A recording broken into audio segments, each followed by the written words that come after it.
And the same triumph of the politics of the South was about to happen in Britain too. In 1994, Tony Blair had become the leader of the Labour Party, and the reforming group centred around Peter Mandelson became all-powerful. Almost every night, Philip Gould ran focus groups with swing voters in the suburbs. But this time he was listened to, and the desires and the fears of the new aspirational classes became the central force shaping Labour Party policies. In that period, I was talking to people who used to vote Conservative and were considering voting Labour, and they wanted understood that they are financially pressed and that there are limits to the extent to which taxation can be improved. They think that crime is an issue that matters to them and should be respected. They want welfare to go to people who deserve welfare, not to people who do not. This was seen of by many in the Labour Party as selfish.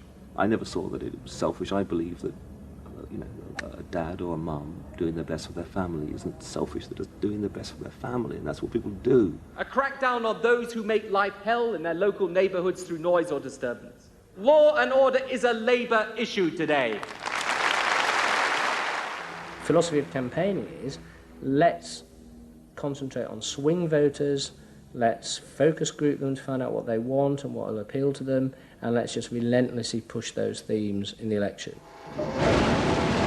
Something is happening to you. After promising to put money in your pocket, the Conservatives are quietly taking it away. Philip Gould was crucial because he gave the raw material, if you like, for these politicians to do this kind of politics. In that when he came up with stuff, they'd follow it, pretty much without exception.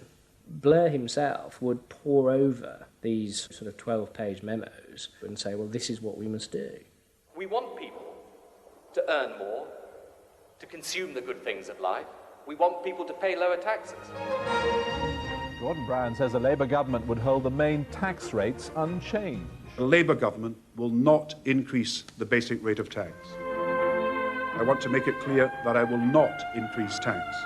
In fact, the Labour Party does stand for Middle England. Those that aspire to do better, to get on in life, and be ambitious for themselves and their families will do better with Labour. Groups of 8 people drinking wine and nibbling, Cheerios, what they thought determined effectively everything that the Labour Party did.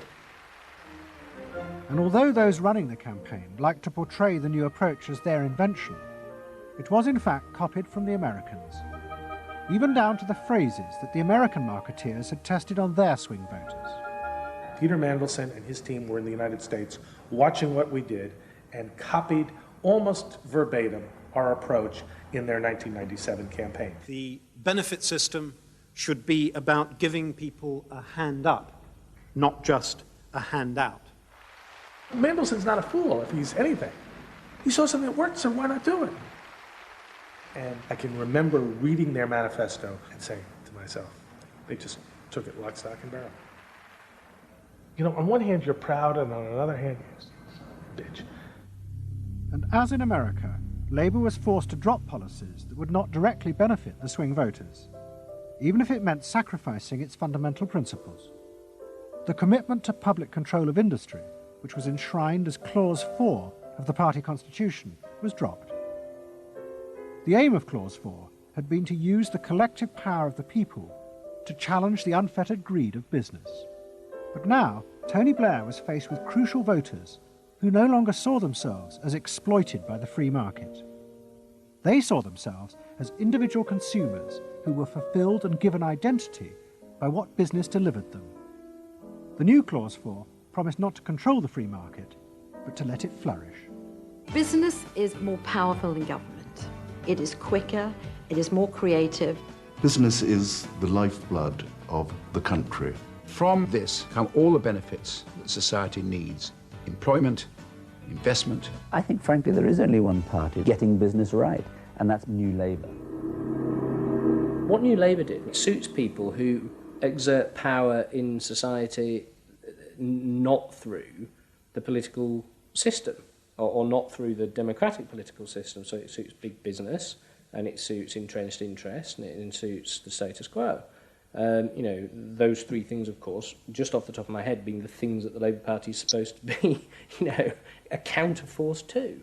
What that means is big business get to carry on exerting their power behind the scenes, getting their way, because there's no countervailing pressure. Countervailing pressure isn't going to come from, you know, 8 people sipping wine in Kettering. Here he goes, turning an awful lot of other blue seats red as well.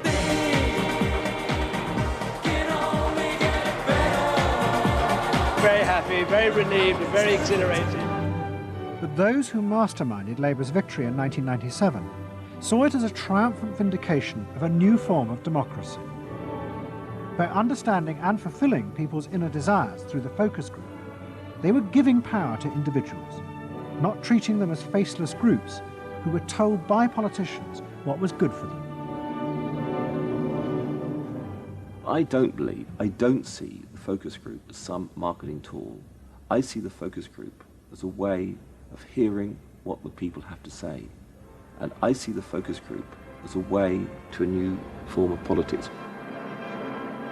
What the people give, the people can take away. We are the servants, they are the masters now. 1997 was, I think, fundamentally important in that. Because I think it is the end of the elitist politics that's dominated Britain for so much of the last 100 years.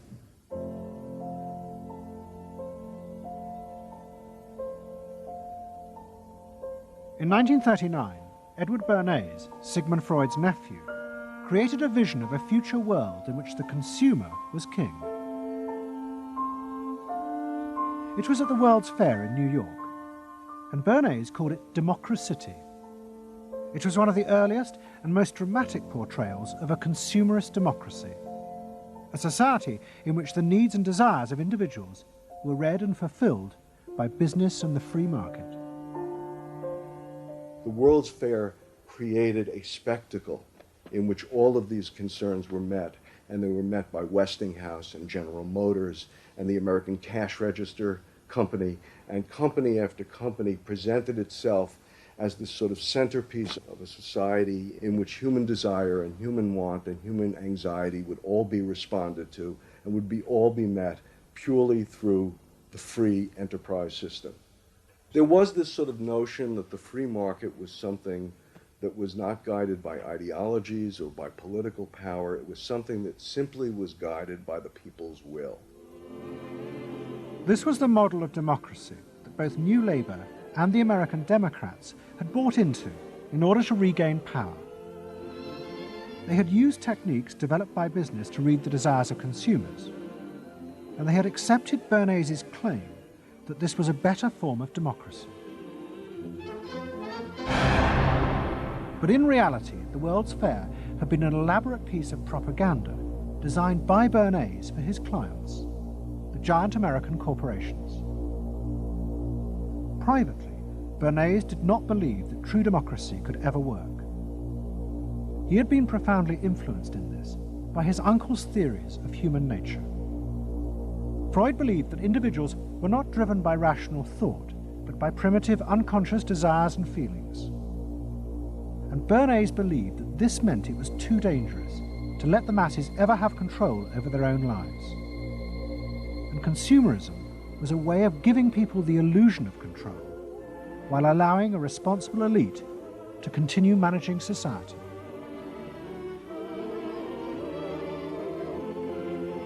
It's not that the people are in charge, but that the people's desires are in charge. The people are not in charge. The people exercise no decision-making power within this environment. So democracy is reduced from something which assumes an active citizenry to something which now increasingly is predicated on the idea of the public as passive consumers, the public as people who essentially what you're delivering them are doggy treats. The problem for New Labour was that it believed the propaganda. They took at face value the idea promoted by business that the systems invented to read the consumer's mind could form the basis for a new type of democracy.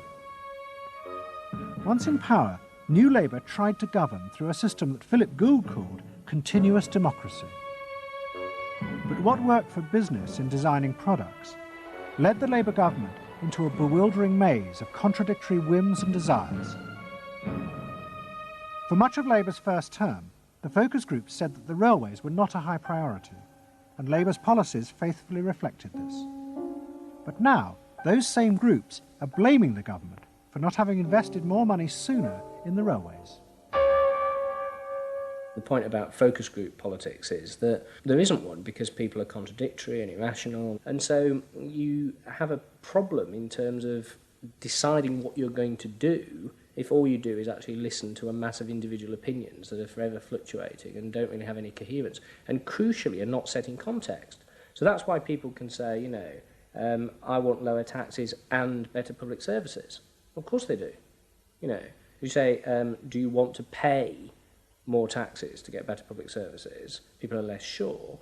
They then don't believe that if they do pay more taxes, they will be spent on better public services. So you end up in this quagmire where, you know, the truth is a politician has to say, look, this is what I believe. I believe that you should pay slightly more taxes to make better public services, and I pledge that I'm competent enough to actually use that money wisely. Do you want that? Vote for me, yes or no. And that's what Blair has failed to do. Tony Blair turns around and sort of tries to feed back to them what they already believe, and given what they believe is sort of a load of individual, incoherent, contradictory nonsense, that's all he has to offer.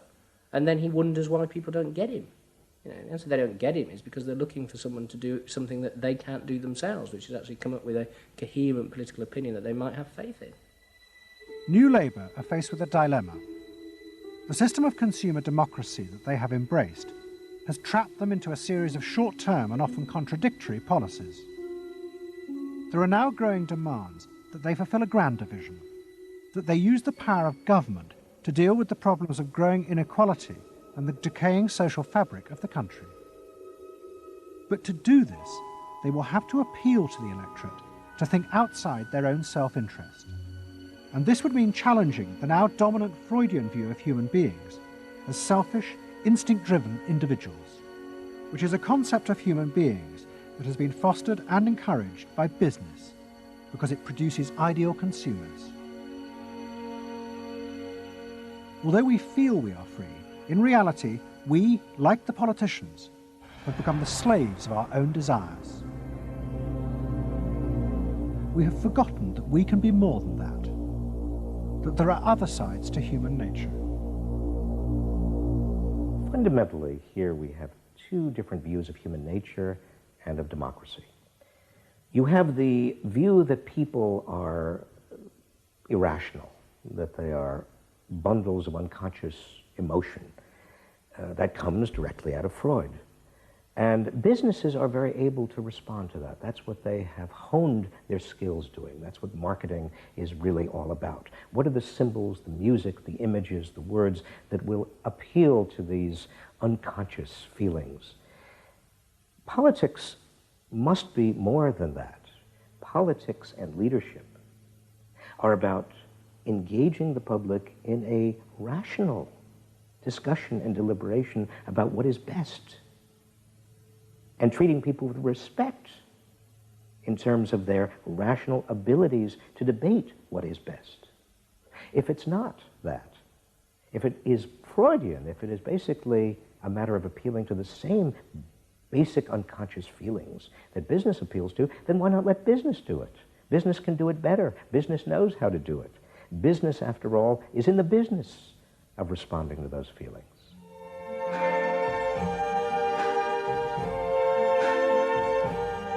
I see trees of green, red roses too. I see them bloom for me and you. And I think to myself, what a wonderful world. I think to myself,